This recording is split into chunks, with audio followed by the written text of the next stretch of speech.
This is the Horse Radio Network. This is episode 70 of Horsemanship Radio, brought to you by Index Fund Advisors, IFA.com. Horsemanship Radio is a part of the family of the Horse Radio Network. And today we have a group of young and talented trainers of horses and people too, to share why they came from Germany, Brazil, Sweden, and Spain to better understand horses. The future of horses is brighter for it.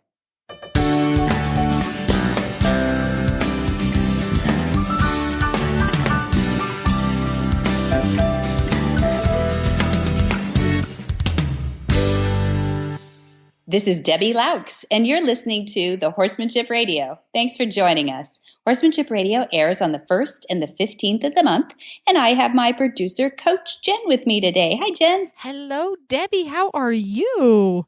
I'm really good. I'm excited about this episode today. How are you doing? I'm doing fabulously. I'm struggling through summer here in Ocala in Central Florida. And, yeah, we're struggling through. It's the heat of the summer. But autumn is not far away, and I'm really looking forward to that. Yeah. Most people don't say that in the middle of July. They're like, "Oh, summer's going so fast." But so, do you get out? Do you get to go play with Nigel and your horses? Is it too hot to do anything out there? This time of year, it's a little bit haphazard because in the morning when it's cool is when the Horses in the Morning show is live on the air. So obviously, I'm not riding, so I don't get to ride a whole bunch. But I do go out and play. We go out and we just do groundwork, or we go for an adventure walk, or we'll go play around in the arena on a long line or something like that, just so we get some interaction time so he doesn't forget why I'm around. Yeah, besides to feed him. Besides to pour food in his feed bowl. So I get to do that quite a bit. Now this morning, there's thunderstorm. This morning we had the Horse Hubbies episode on the show. Okay. So that's not a live show. That is pre-recorded. So I didn't have to sit at my computer and produce. So I got to go out for a ride this morning, first thing, and it was wonderful. Oh, good girl. And how did ride in the morning so long? Oh, I bet that is nice, because I bet, that sun coming up and just it's nice and coolish. Did you ride Nigel? You're riding Nigel now. I rode Nigel, and Nigel got to go out for a walk around the neighborhood. Trail riding is not Nigel's favorite. He's a little bit of a chicken. Yeah. Did he meet up with that little dog again? The donkey. He's got the donkey phobia. And it's a donkey that scares him. That's right. It's a donkey that scares him. And we have discovered that he's got a bit of a problem in that he wants every horse to be his friend because he's not very confident. He wants every horse should be his friend so he can feel secure. But he's also afraid of every horse, so that as the horse comes towards him, he's pretty sure the horse is going to eat him alive. He wants to run away from it and go, please. If he was a puppy, he would be the puppy that rolled over on his belly. Yeah. That's Nigel. His back. Yeah. On his back. That's what he would do. And Submission. That's right. So we got around our little block here. We went around our little block in our neighborhood, and he has gotten used to all the horses that live in the various and sundry paddocks in our neighbors' homes, to the point now that he can walk past them without having a complete meltdown. Good. And it was interesting because I'm still kind of getting to know Nigel. I don't get to ride him that often, so this process has been kind of slow. We came across a dumpster, the little that giant trash can that you put out at the curb that has wheels on the bottom. Mm-hmm. Well, somebody had one. It had tipped over in their front yard. And that was a little intimidating because everybody knows that trash cans eat horses. And they hide things inside. They hide really scary things. That's right. So when he got to that and he got a good bead on it, he wanted to stop and freeze, which didn't sound like a good idea to me. Because I could just feel bad things happen after freezes sometimes. Yes, exactly. I've been trying to play over in my head all the stuff I hear at Road to the Horse about don't let your horse get sticky. Yeah. And so I thought, this is not so good, because you could feel him. He'd froze. You could see his little gears were going inside of his head going, okay, which way do I bolt? Yeah. Which direction do I run to? So I got his attention as quietly as I could. We just did some quiet little circles around nearby, and we're walking down the street, so there's not a lot of room, and got through that. And that was kind of a watershed moment for us in that I got him to think through a scary spot. Previously, if I was on his back, I wasn't able to get him to think through a scary spot. I had to dismount and get past it safely, again, because I'm walking on the road, and then get back on. I was able to do it from his back now. And I really do credit it with the playing around that I do when I don't get to ride. Yeah, when you're on the ground. Yeah, good. He's gotten to the point now that he really does trust me. I walk out in the paddock and I greet him and I get onto the off side of his sight so I can walk away and he'll come with me. And he's really kind of, what do they call it in the Western world? Hooked on to me. Some people say that. Yeah. I mean, I think it's a join up moment. And it's been very some subtle. Some people say Velcro. I like the Velcro. I would love him to be Velcro. He's not quite there yet, but it's a very, very interesting relationship that way because he's starting to really hook up that way. And it's kind of cool. I never had a horse do that before. Oh, it's so fun. Yeah, because it really does show the relationship. It's free choice, right? It's his choice. He can come or go. Yeah. And now it's been a challenge for me because he's a little bit of a putz. He's when I try to send him away from me, he's very likely to go, huh? What? I know that look. Yeah. It's a soft eye. They're not concerned, but they're like, what? Yeah. So actually, that brings up a really good point because a lot of people, especially, I feel bad for the people who say, "But I love my horse, and my horse loves me. I know he does. He's in low adrenaline around me. He's comfortable around me. In fact, that's probably the problem. He's so comfortable around me. I can't get him to move away from me. Right, and I have to be able to move him efficiently and effectively without becoming a threat to him." So exactly. I struggle with that a little bit. So give me some advice and some support here. Well, if it's just free choice, I mean, he doesn't have a dually halter on or anything. He's not just trained. Standing there in the paddock right now. Yeah, exactly. Body language. This is where you get to practice your body language. And if you've really been communicating, if you've done a little bit maybe of the dually work too, that helps. You've already established what that body language should look like. There's a new series we just put up on working on your horse's manners, ground manners. And that's a really good, and you watch the trainer come in. She's just purchased this horse. His name is Bentley. And Diana's an experienced horse trainer, but not experienced necessarily in what you just described and in these concepts. And Bentley is without manners. Remember, she inherited this, but without manners, he's big, he's strong, and he's all over the place. He's ADD out there, and it's escalating. She's got a chain under his chin, and it's escalating. And he might maybe take a little nip here and there, and the feeling. It's out of control. Oh yes, been there. Yeah. It's not Nigel, but I'm explaining this so that people can go there and say, what do you do when you have no control? Exactly. Well, and whether he's blinking at you. He did come with a little bit of that. He's a little bit of a putz in that if we're walking along and he feels a need to take a step left because there's a rock he doesn't want to step on, he doesn't mind bumping into me. That kind of thing. So he's got a little of that. This is all relevant. Keep going. Good. Okay, good. Yeah. So a lot of that is it helps you or it accelerates it if you do your dually work where he's watching your body language. Because remember, if you've got a really good dually lesson going, he doesn't even have to listen to the dually. He's listening to your body language. The dually is only there to remind him he maybe went one step beyond you and he needs to stay at that shoulder or, that turnaround back up. That's when your eyes go over his rump and you're big and you're square on your shoulders and, that's the backup sign. And then when you avert your eyes and you get smaller and softer, that means he can go forward. So really that dually is just there to reinforce that language you're giving him. So when you got that really good body language going, you can go out and practice in the field without it having a dually on, and you should. There are times when you can be a friend, but when it's black and white in all business, this is that part. It's hard to be gray, Right. Oh, I totally get that. Yeah. And I've been very lucky in that I've never fallen into my horse loves me. He's not a human. He's a horse. He can respect me and he can trust me. And you love your horses. And, I know that. And I love my horses because they're a sentient being and I should respect them because they are thus. Right. But the fact that he's starting to make this connection because of the way I handle him now, it's kind of cool. And it is an effective and efficient and safe way to handle my horse. Loving that. Okay. Doesn't involve any chains, doesn't involve any whips, doesn't involve any screaming and yelling and being mean to anybody. Loving that. But I totally made the connection now because we do a lot of dually work. The dually dance, that was Yeah. kind of a watershed moment early on, is when I got my dually halter and I learned how to use it properly. I could see the light bulb come on in his head going, oh, that's what all that means. But she wanted. That's what she wanted. Why didn't you just say so?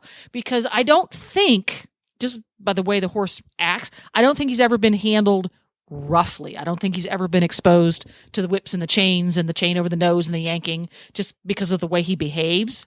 Mm-hmm. Having worked with horses my entire life that have been handled that way. It's like, he doesn't have any of those habits. So when I got the knack of that, so now what I have to do is I have to take those body language skills that I use in my dually dance and my dually work, and I need to take it out to the paddock and use it when there's no halter and lead rope on. Right. Okay. Yeah, so and when you get good at that, you can even do it with obstacles eventually. Right, yes. And just your body and obstacles. And that's something we do a lot of too. We try to do obstacle work because he, again, a little bit of a putz. He would just as soon knock the rail, that rail that's on it just bumps right into it. He doesn't care to step on it, trip on it. I don't care. I'm not going anywhere. He's not very careful. So I'm trying to teach him to watch where he's going and be careful. And then you won't step on that stuff, because it doesn't seem to have occurred to him that he could step over that by changing the length of his stride slightly. You know, if his stride's 3 feet and there's a rail in the way, he's just going to stand on the rail. Well, if you shorten that stride a little bit, you can miss the rail, and I can do that. So what I'm going to do, see if I'm on the right track here. I'm going to, because I have to do this stuff in baby steps. I'm going to put on my dually halter and my lead rope. I'm going to go out in the pasture and I'm going to do some dually work. And then I'm going to take that lead rope and let it completely slack, so there's actually no tension. And then I'm going to replicate the same body language, because I'm going to have to do it in small steps. He gets it, but if I just take the halter off, I'm not going to replicate the body language very well. I'm going to have to do it, kind of wean myself off the halter. Yeah, I'm going to do it that way, so that the halter's not doing anything, but visually and mentally, I still have it. Yes. You want to see that smile in the line 100% of the time, unless you're correcting. So the only time it's tight or your hand is up near it at all, well, I don't think it's a good idea to have your hand near the chin of the horse anyway. But if you've got a smile in the line and he's walking when you walk and stopping when you stop, and even backing up when you turn around and back him up, with still a smile in the line, 100%er. You get the gold star. It's, you've got your horse listening to you and he's watching you, and so the whole relationship is about respect at that point. He knows that you're not yanking and Dad calls it niggling. That's where you're picking on him all the time. Right. Even standing still, if you've got them all squared up, like you're in a halter class, right? You've got them all squared up and you want to back up, you could go get a longer lead and go 10 feet back, but just put a hand up, put your eyes on his eyes, give him that stance, that full body language stance, saying, stay right there, and back up. And then some people will start playing with their heads, like, oh, they got to keep their head straight. No, this isn't a halter class. This is just about the 4 feet standing still. Because remember, we talk about this all the time, that he who controls the feet is controlling the leadership. And that's what it's once about, you've got him doing that, that's what it's about. And they love that. For them, they don't think, you're my boss, but they think you're my anchor. You're my, you're the one I trust when I'm out there. You're a little bit of a security blanket. Exactly. And I've noticed that with this horse in particular, because he is insecure. And it's very interesting, because when I first got him, I thought he was going to be herd sour, which is like my worst nightmare, because I pretty much ride by myself all the time. And when I got him, I was like, oh boy, he's going to be herd sour, because he would whinny and scream and he would run the fence a little bit, when in fact, he just needs the security of other horses. And I think that is A, important for him, and B, beneficial to us both, that he's learning this relationship, that he can see me as the same way he would see another horse. If there was another horse standing in the paddock, he would have that same mental outlook as he does with I'm standing there. Because then when I get on his back and we go out and ride by ourselves, he's going, I'm cool. I've got my anchor here with me. I'm good. I don't have to be freaked out because I'm alone. I'm not fooling myself. It's not because he loves me. And we're not anthropomorphizing. We're not saying he thinks you're a horse. No, but it's just the leadership quality. He's seeing that leadership quality in my presence. In that I'm going to control his feet, put him where he needs to be. I'm going to put him where he needs to be, and he's going to be safe there. I'm not going to put him somewhere where he's going to feel any pain. Right. So all Yep. good stuff. So I'm going to practice my dually and I'm Okay. going to mentally wean myself off that lead rope. It doesn't need to be there. Yeah. I need to remember that. Eventually, that's true. Well, I mean, if Well, you're I'm going to doing wean it off. assisted, I'm going to get better and better at it so it doesn't need to be there eventually. Because right now, mentally, I'm get out there. It's okay. That's okay. That's what they're there for. That's that interpretation that Dad made in that dually halter is so that there's no pain, there's no force. You're really just communicating what you want that horse to do. So once you've trained them to that leading position, once you train them to the backup, your body language, it is a transference thing. And isn't it so fun to learn this stuff?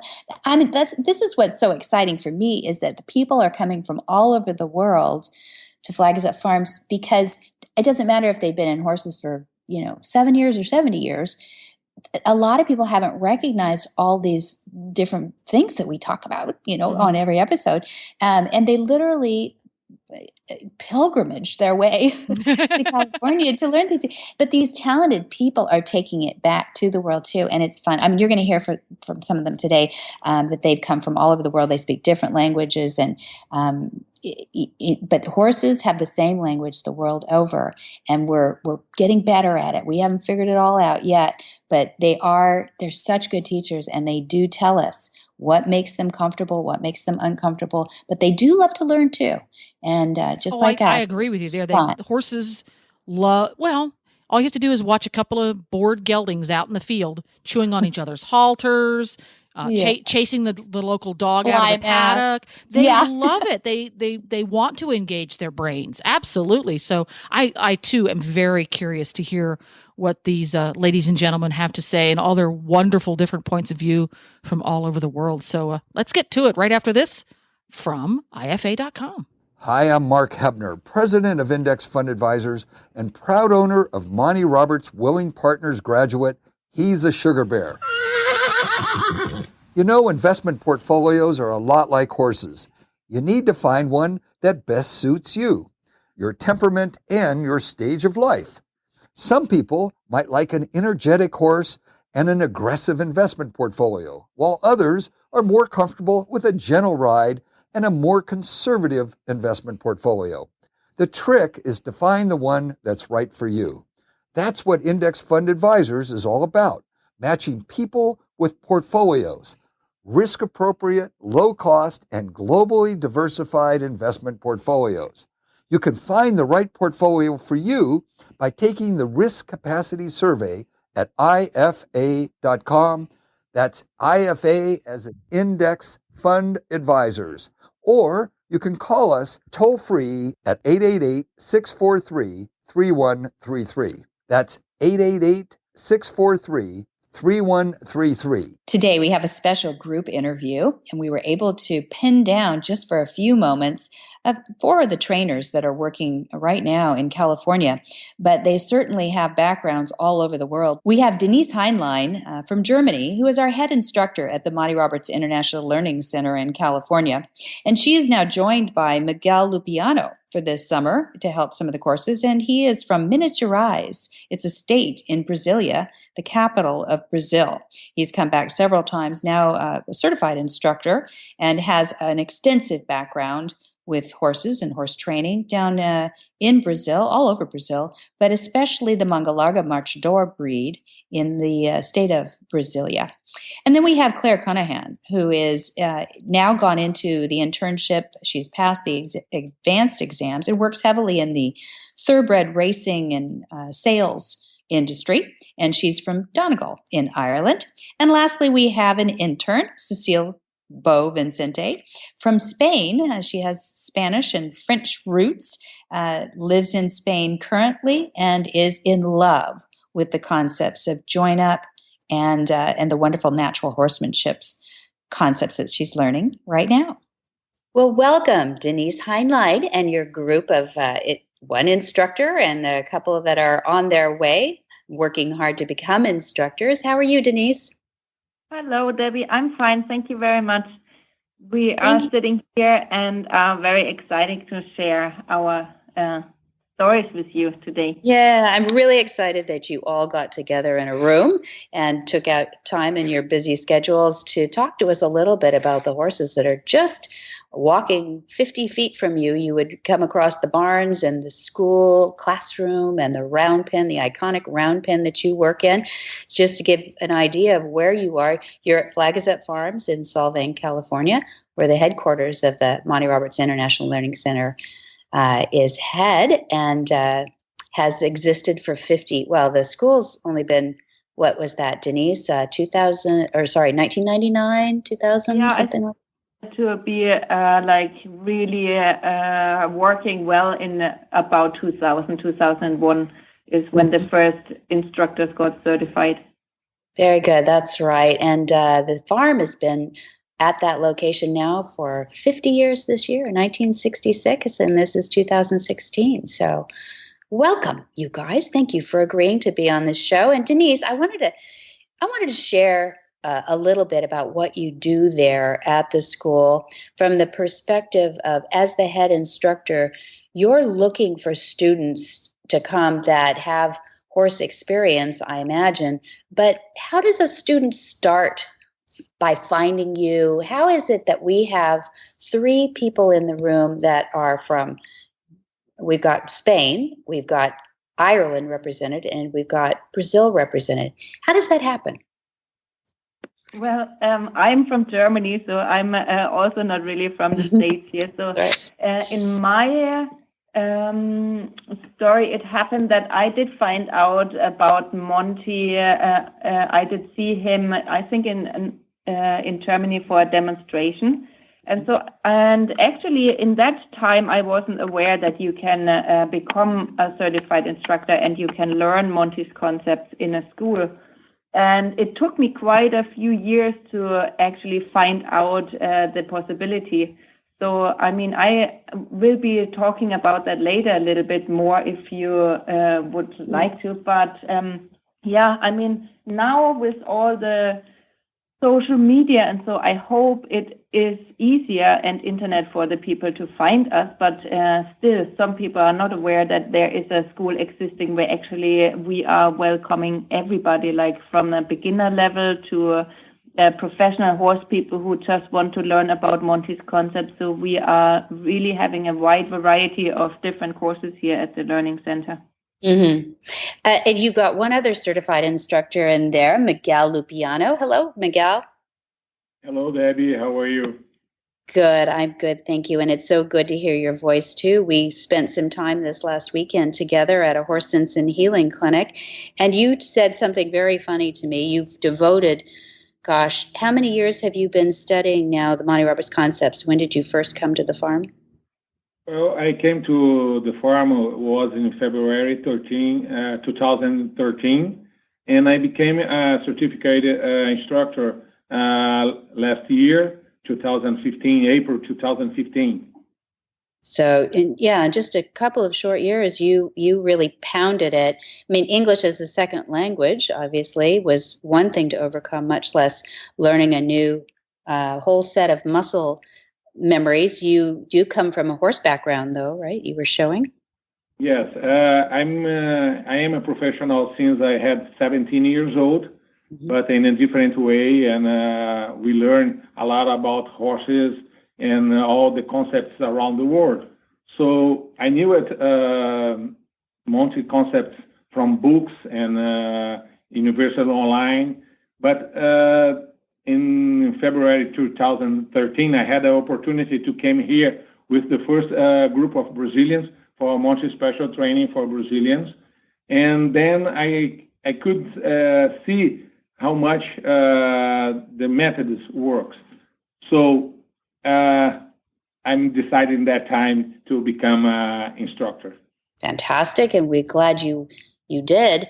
But it was interesting working with the veterans with PTSD this last weekend. Miguel says to me, I didn't know that this job will be so much about working with people. I love horses.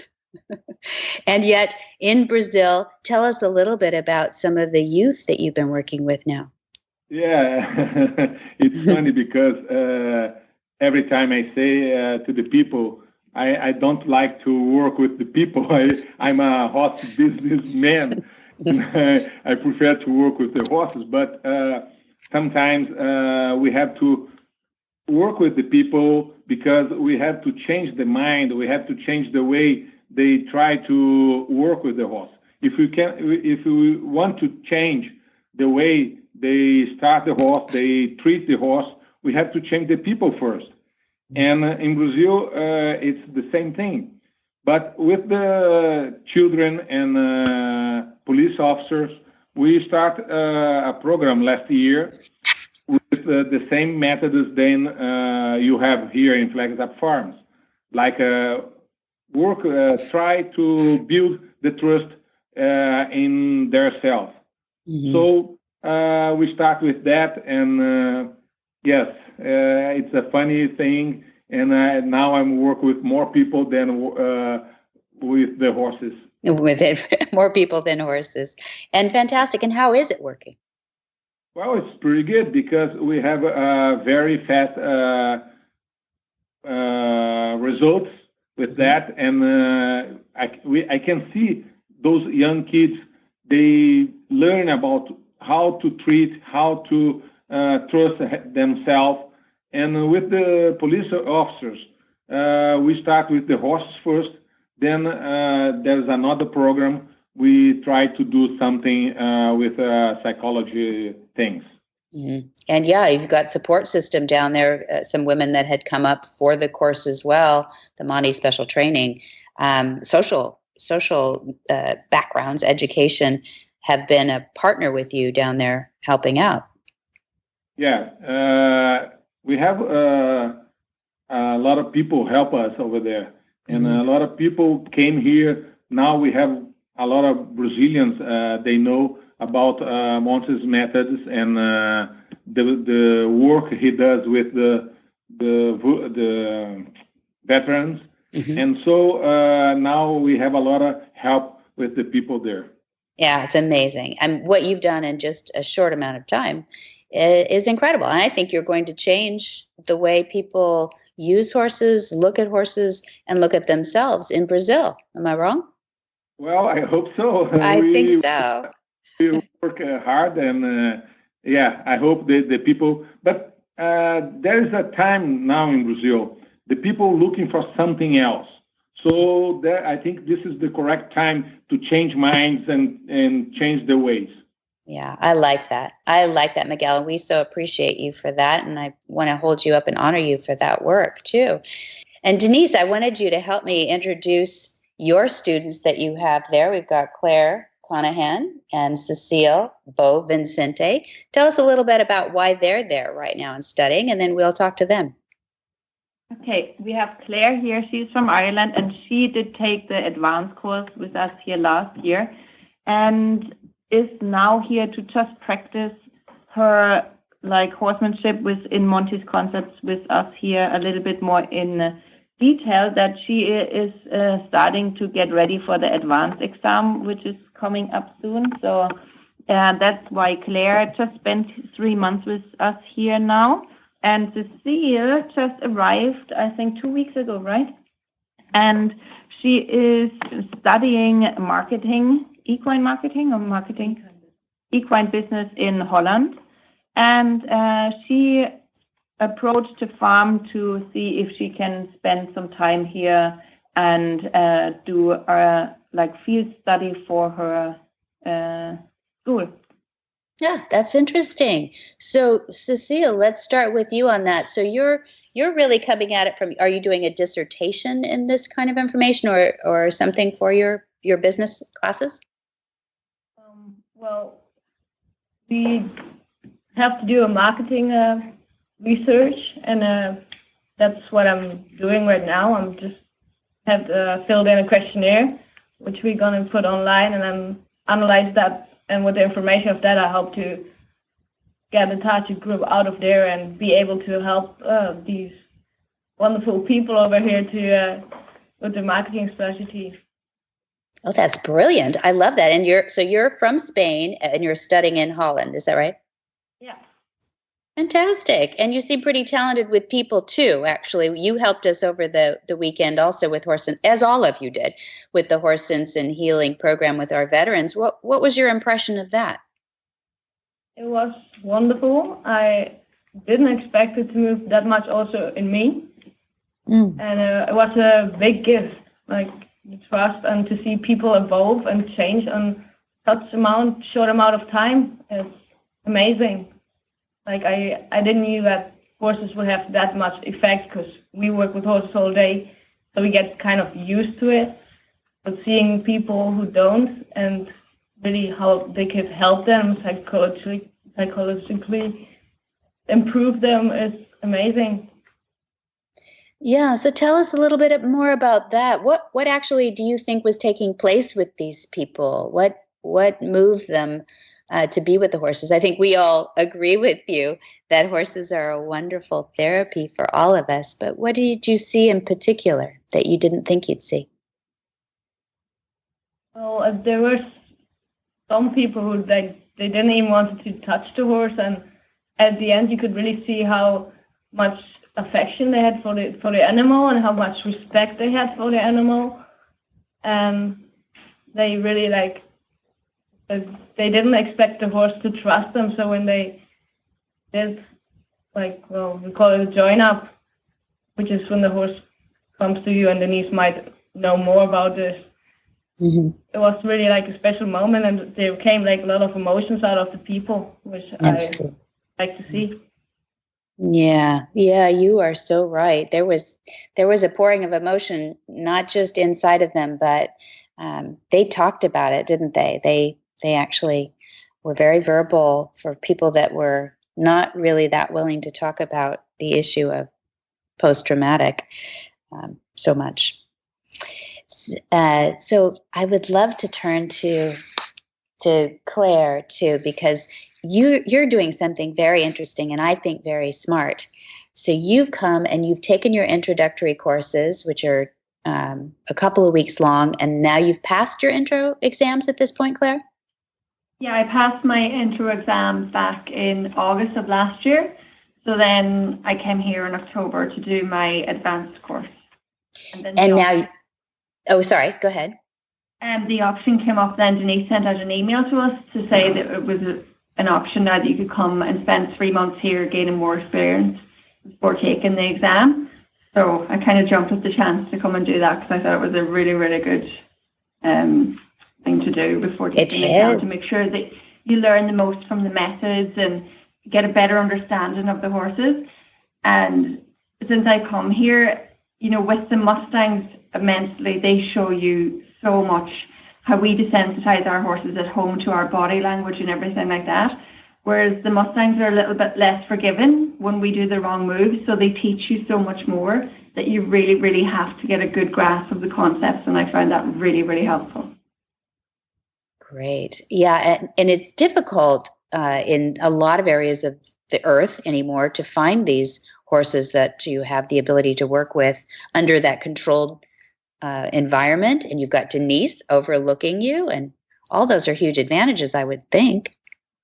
Oh, yeah, absolutely. Because there's only so much, that you can put into a video when you send it in, and you're practicing at home, and possibly by the time you sent in a video, your muscle memory has sort of developed into a bad habit.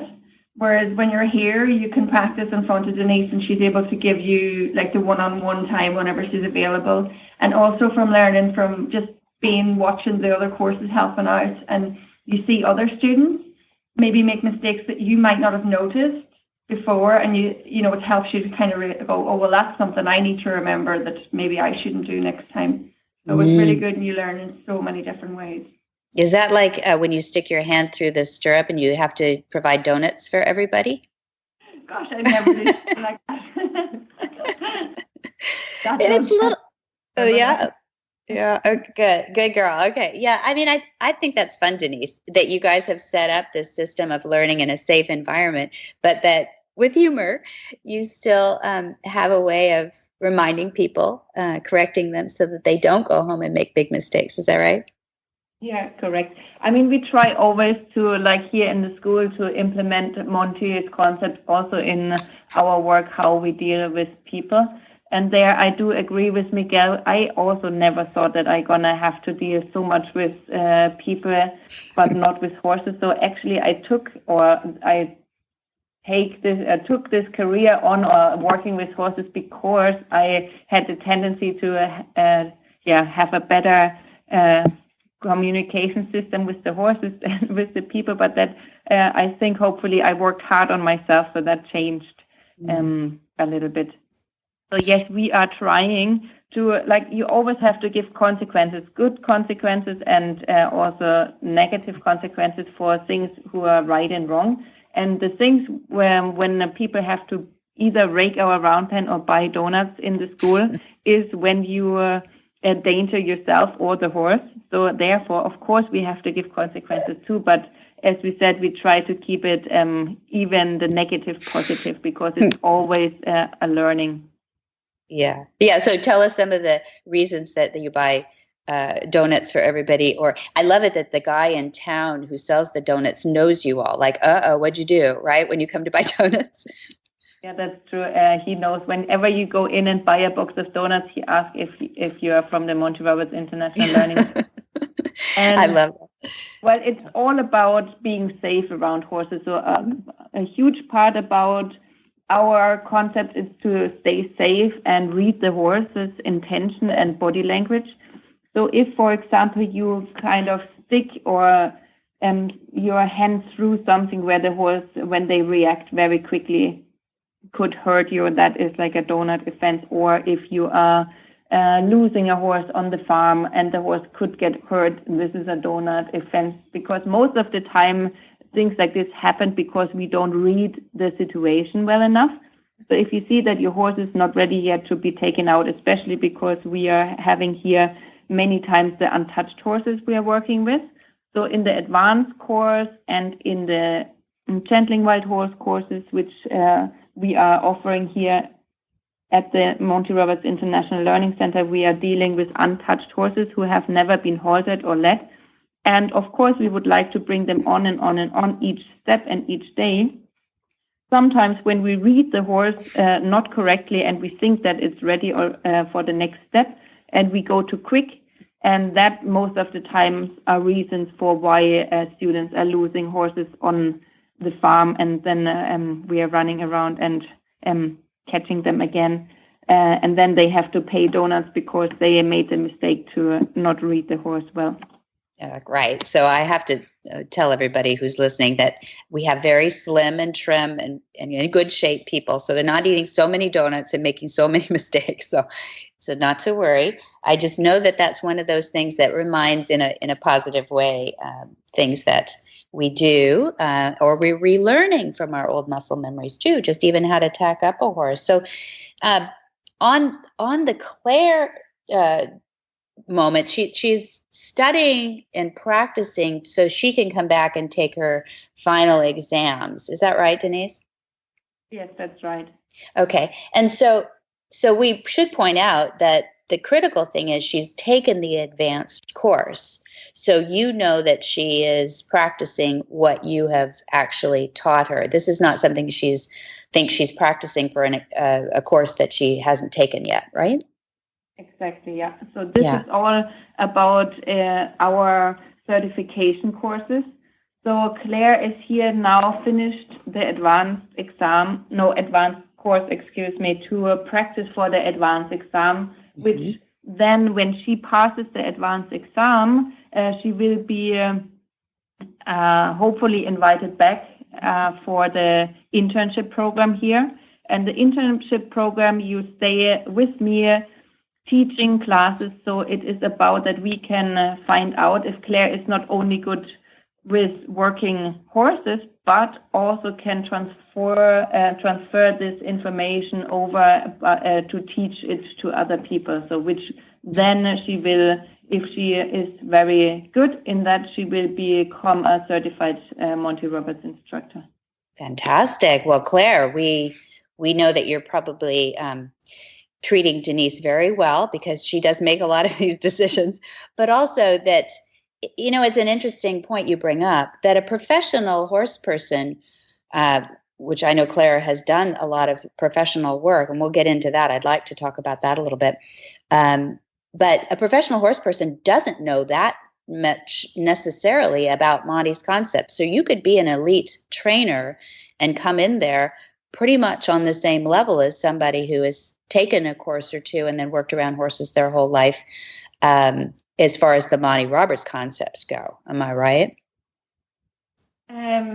I'm not sure I understand the way you meant that question. Sorry. Oh, that's okay. Yeah, it's really a question for Denise, but I'm thinking that Denise has seen a lot of professional people come through and a lot of completely amateur people come through. But the Monty Roberts concepts is unique enough in the world right now that you could be on the same level in a course to learn these new concepts that maybe are not being used out there. Yeah, that's correct. So we have like really a wide variety in horse interested people. So we have professionals, like as you have Miguel over here, he used to be working in the equine industry as a professional. We have other people in here who are maybe trainers for show jumping horses or anything, but they, as you said, not necessarily are familiar with Monty's concept. So for them, even if they have a lot of horse experience, they still have to retrain some of the body movements and like muscle memories, which we kind of tend to create. And so it is, it's not necessarily, I don't know how you say that word, advantage. Mm-hmm. Yeah, exactly. In other words, it's a leveler when these concepts are new enough to people. I like to point that out because you all are very elite in the horse world. But there's another level again in teaching, isn't there, Denise? When you have a profound ability to teach somebody what you've been able to learn there, that is what makes a Monty Roberts certified instructor go on, right? That this is what you're looking for in somebody like Miguel, who's been willing to step out of a comfort zone, and yourself, to work with people and teach. I'll put that cap on you, and it's harder for you to brag on you, but I will brag on that because I know that that's a concept that teaching anything is another level all over again. And when we're around horses, it's a different world to suddenly be thrown in the world of interacting with people. So what I'd like to do is take a quick break, and then we're going to come back, and I'd like to hear about Claire's work in the thoroughbred sales yard area. Is that all right? We'll be right back.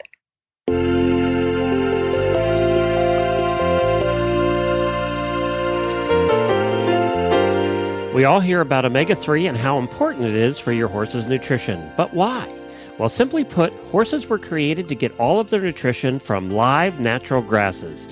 Omega-3 is an essential fat found in many types of live grasses, and it's critical to the horse's health. If they were living on live grasses 24/7, they would be receiving enough omega-3. But in today's world, most horses are fed commercial feed and forage as their primary nutrition, and most of these are lacking in omega-3. That's where Omega Fields comes in. All of Omega Fields' flax-based products provide a balanced, essential profile of omega-3, 6, 9, and may be helpful in alleviating problems related to skin, coat, hoof, joint, and sand colic. One of Omega Fields' terrific products is Omega Horseshine. Omega Horseshine is an omega-3 stabilized ground flaxseed supplement for horses to help maintain a shiny, healthy coat, strong, solid hooves, and top performance for horses in all life stages. Omega Fields provides the best human-grade, non-GMO ground flax that can help horses with dry, scaly, itchy skin, joint pain and inflammation, poor hoof growth, allergies, and more. Don't just listen to Debbie and I. Alexandra, a customer of Omega Fields, says any horse I ever own, I will feed them Omega Horseshine, and I will recommend it to anyone. You can get your Omega Horseshine today at omegafields.com, or just for our listeners, get 15% off using the coupon code Monty2015. All one word, it's Monty2015 for 15% off your next order at omegafields.com. That's omegafields.com.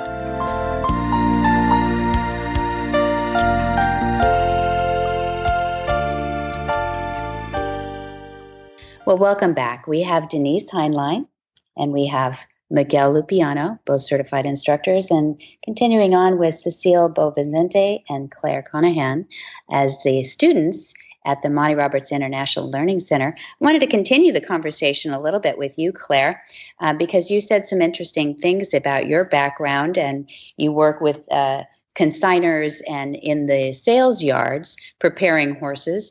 And I love the fact that you could take some of these concepts that you're learning in these courses, and we'll talk a little bit about the courses that you'll be drawing from, but into that world. That's such a great world for these concepts. I agree entirely that it's a needed talent, your talents and abilities to be taken back that. But tell us a little bit about what your jobs are to do to prepare horses for those sales and why you think these concepts help with that. Okay, so basically we start with the horses from a young age. We work with weanlings after they've been weaned from their mother and they're being prepped for sales. So basically you need to teach them how to have a halter on for the first time, how to be led, to be groomed, to have their feet lifted for the farrier, all these types of things. And then you want to get them walking to the best of their ability so that they can show how good that they could potentially be as a racehorse. And there's certain things that clients will look for. Okay. So then you also need them to be able to stand correctly and with a good mind also, so that the clients can see that, oh, potentially this could be a good racehorse if he's able to keep his mind right through the whole training process. Mm-hmm. And then it goes on then to the yearlings also, and it's the same process of getting them used to being handled, walking, things like that, get them ready then for their more handling. So when they go to the racing yards and have the first saddle and stuff on, then they're sort of a bit better fit and prepared. So with Monty's concepts, because the thoroughbreds are quite they're a hot-blooded animal, they're quite highly strung. So they tend to get a bit more nervous about things a bit sooner than some horses. So then they tend to get understood a lot. Mm-hmm. So I just feel that with Monty's concepts, if you can bring a better way of understanding why the horses are getting upset and what to do about it, that you can get them to adjust to the amount of things that, like you ask them from such a young age to be able to stand still while there's so many people looking at them and there's so much going on at the sales and things like that there. That if we can get their minds right, that I think they should go on and be better racehorses for it. Mm-hmm. You're basically saying that you're being fairer to the horse in the whole preparation leading up to this pretty nerve-wracking scene, I imagine, at these sales, yeah? Yeah, it is. It's pretty stressful for a lot of them. And, some of them that aren't prepared enough for it, they don't cope so well at the sale. So I just feel that this would be a better way of preparing them that they can cope better. Absolutely. Absolutely. Some people will know, but not everyone, that Monty and Pat Roberts topped the sales for decades. I think it was 18 years anyway, in the Western United States and really the world, the portal for some of the top racehorses in the world. So I think you're brilliant to have figured that out. And, I don't know why more people don't ask what they did to create that great industry. They took yearlings and sold them as 2-year-olds in training, getting ready for the track. And that's a really pivotal time from coming out of the fields to having a rider on his back in the warm-up. So I believe that you are going to get into a niche market that more people could follow your footsteps. Good for you. And Denise, tell us a little bit about what that course looks like. What does it look like to go from, hey, I'm thinking about becoming a certified instructor. I love this world of horses and I want to be fairer to them, just like Claire is and all 4 of you are. What does it look like for that journey to try to become a certified instructor in the concepts? Well, it starts with our introductory horsemanship course, and this course is basically open for everybody who has an interest in Monty's concepts.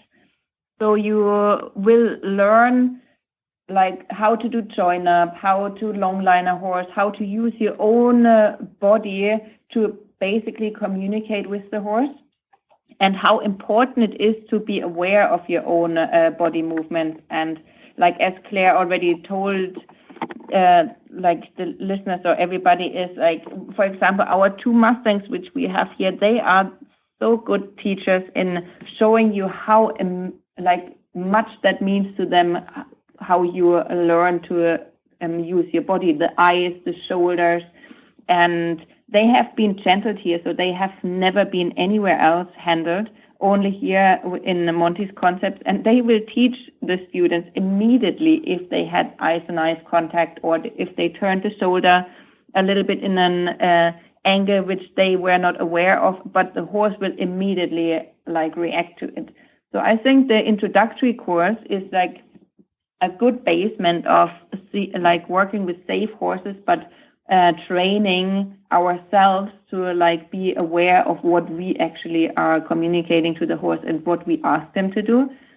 And I don't know, maybe I'll ask them what their aha moments were, you know. So also for me, I've been working with horses since I'm like 5 years old. I started to learn how to ride, but there were always some things which I wasn't aware of when I started to follow Monty's concepts, which just helped me so much more to understand the horses in the details. So, Miguel, what was your moment in the introductory course where you said, "Oh, if I would have known that, I would have like had less situations with horses before"?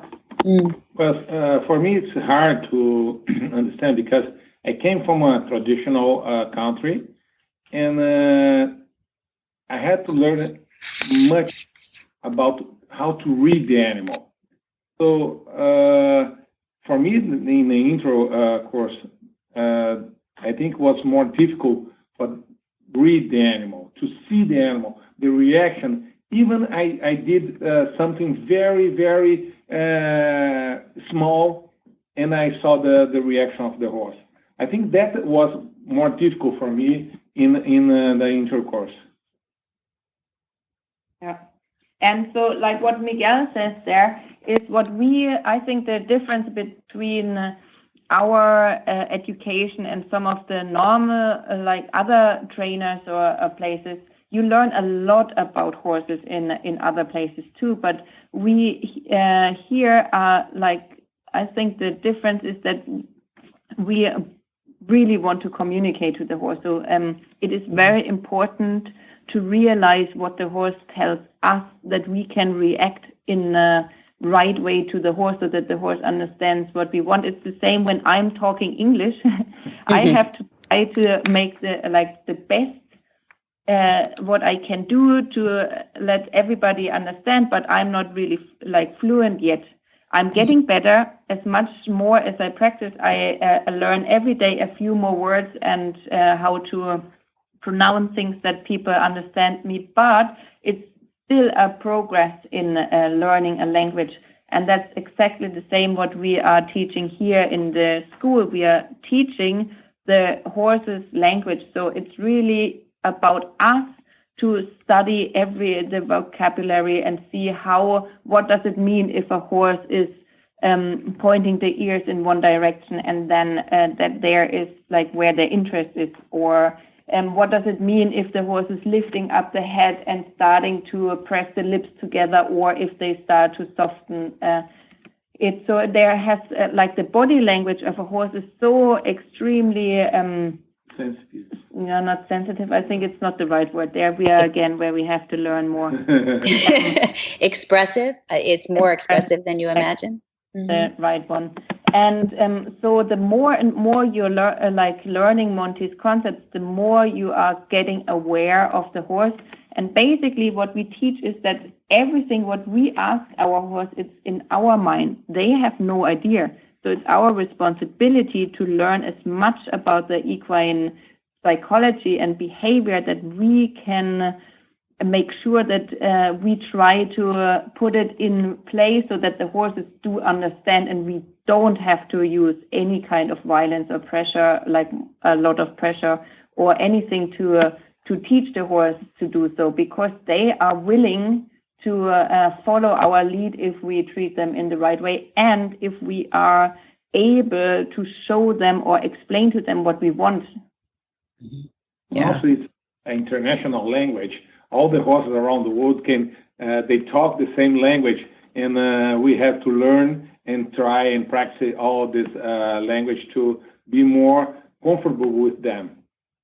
Yeah, so that is that's the thing what you learn in the basic introductory course, and then it's about your vocabulary and like how you try to talk to the horses. And then in the advanced course, which is the next step in the certification progress, we ask our students to learn with young horses and untouched horses. So because they are just more reactionary and more pure, so they are not so forgiving in when you talk nonsense, then they're like, okay, I don't understand you, whatever. Yeah. Your accent is too thick for them. Is it's kind of like that, isn't it? Yeah. So I will let Claire say a few things what she got out of the advanced course, which then was a new thing for everybody. Good. I think the biggest aha moment in the advanced course for me was there was two of the little Mustangs had come in, and they were quite difficult. They were quite challenged, and they really didn't want to understand or want to be touched by the people. But when we finally got them round and got them haltered and out in the gentleman pen, and there was one of them that actually chose to come to me because I was using the right body language, and it was so amazing. But I made one tiny mistake in the sense that I put my eyes onto his eyes for a split second, and he backed right off, and I was like, oh my gosh. It just shows you how, you really have to be aware much more of your body language then, and where your eyes go, and even something as simple as bringing your hand up to their face, opened instead of closed, like those tiny little details that can mean so much to them, if you do it correctly. Yeah. Yeah, and what we like to teach our students is, of course, we could say, that is like, why would you do so much, be so careful around them, because they have to deal with normal people anyway, which I do totally agree to. But at the same time, it is always important to build or create a good fundament, So when we teach our horses or show our horses in the beginning that we are having a system there, so they can trust us. And the more they have good experience, the more they are trusting. And the more they are trusting, the more they cope with things they even are not experienced with. So a horse who is really trusting or never had a bad experience is not as flighty and overreactive as a horse who thinks that maybe the bad experience or some bad handling or anything is coming back to them. So the more positive you can keep everything, the more relaxed and the more trying, or I don't know, working together as a team, it seems that the horses are, I don't know, that was pretty bad English. Yeah. No, I think we totally understand it. I think the perfect example that I get asked a lot is, but Denise, I've had my horse for 10 years. I look him in the eye all the time, and he loves it, and he loves me, and that doesn't make him go away. I think there's an answer for that, in that what you just said is they become comfortable with it because they trust you, but it's really not their language. Yeah, exactly. I mean, when you think about police horses, it's not natural for them to jump over fire. Yeah. They get also desensitized to that, and then they'll do it anyway. So even if we use all of the funny body language around them, which doesn't mean anything to them, they just learn to ignore it. So for them, basically, it has no meaning anymore. Yeah. And if you think about, most of our domesticated horses are around humans from the day they get born. So they learn from the earliest stage that everything, like the body language around them, has like no impact or input, or like that doesn't have any meaning. It means something when we pull on a rope, and it means something when we tie them, and it means something, like they learn all of that. They're very clever in adapting to whatever we want to teach them.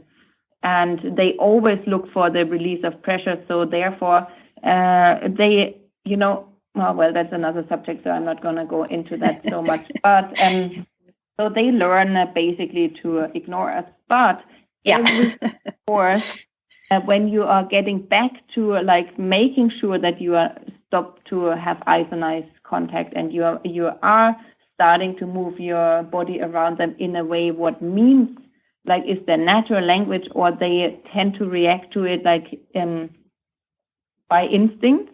So if you are going straight at them, looking them in the eye when people try to catch their horse and they wonder why it walks away, that's because this is their natural language. Instead of going in to catch the horse, taking the eyes down and going in an arc towards them, then most of the horses will stand still and wait for the people to go in. And so small little details like this.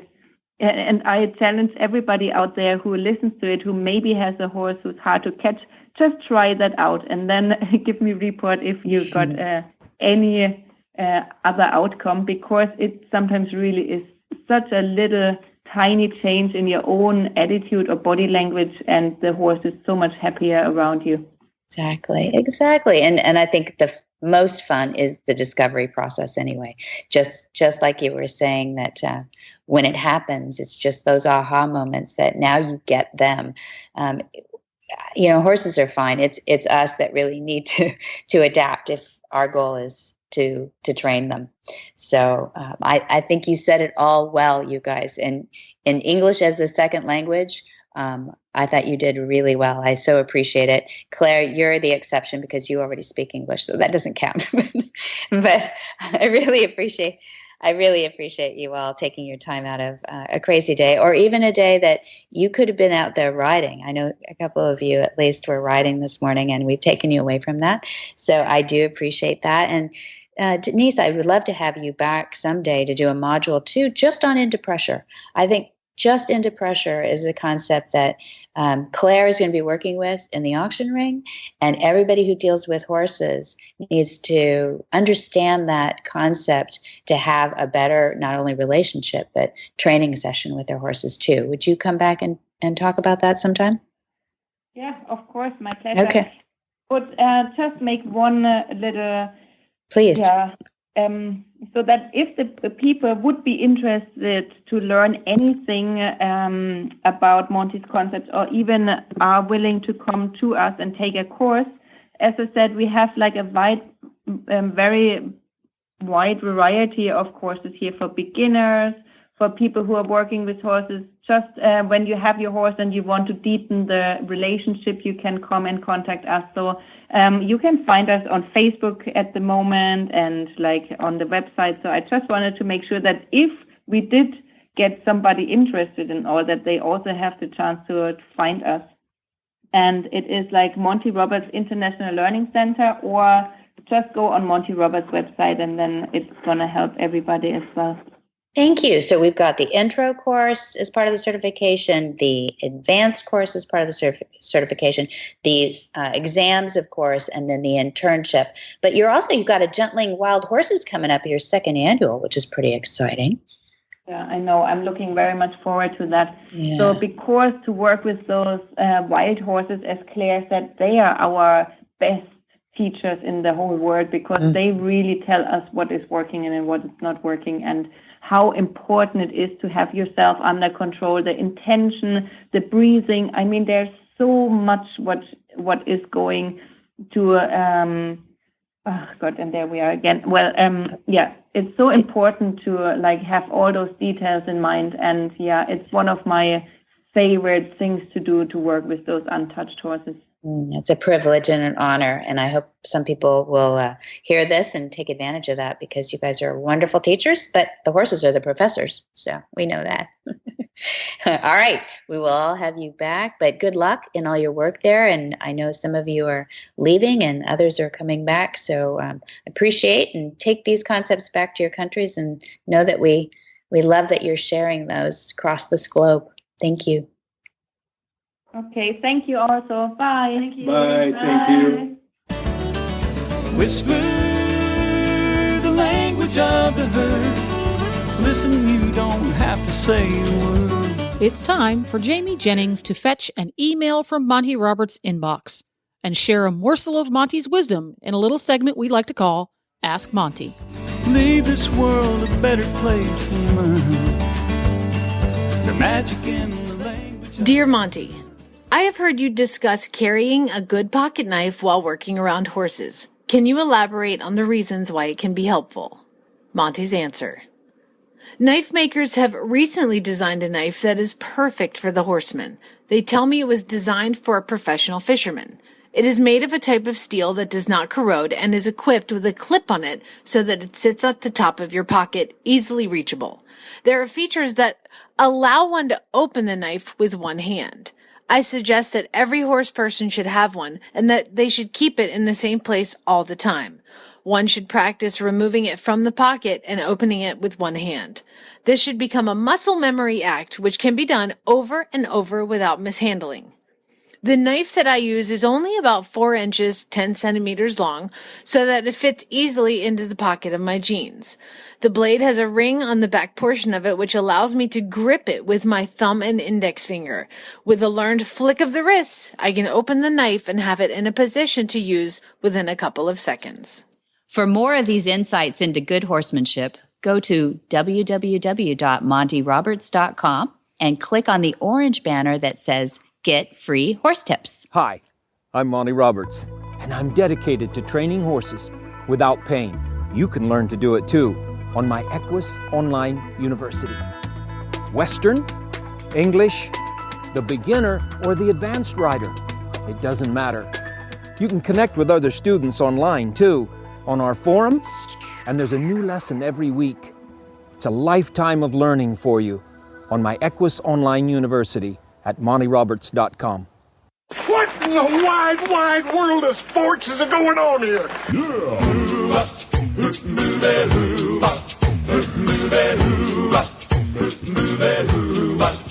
Where in the world is Monty Roberts? Monty is looking forward to meeting some new friends, two-legged and four-legged. August 22 now, we have from August 22 to September 2, we have our second annual Gentling Wild Horses course at Flag Us Up Farms in Solvang, California. And then turning right around, we have September 9th, a Horse Sense for Leaders. That's our corporate executive training. And then we have September 10th, we have a night of inspiration, and that's where Monty and Pat do a demonstration and then head up to the house for a barbecue and stories around the campfire. It's really fun. That sounds like fun. Oh, it's amazing. And then September 24 and 25, we have our Riding with Respect. That's what Join Up looks like in the saddle. You can see more at montyroberts.com. His calendar's there. Or you can give a call at 805-688-6288. And for details about today's show, go to horsemanshipradio.com, where you can find links, photos, and more information about our guests. And we love feedback from our listeners. So follow us on Facebook. That's Monty Roberts on Facebook. Or you can tweet Monty Roberts. That's right, he's Tweeter. It's Monty_Roberts. And get the app for your iPhone or your Android. Go to your app store and search Horse Radio Network. You can have all of your favorite Horse Radio Network shows with you wherever you go. The app is free, so download it today.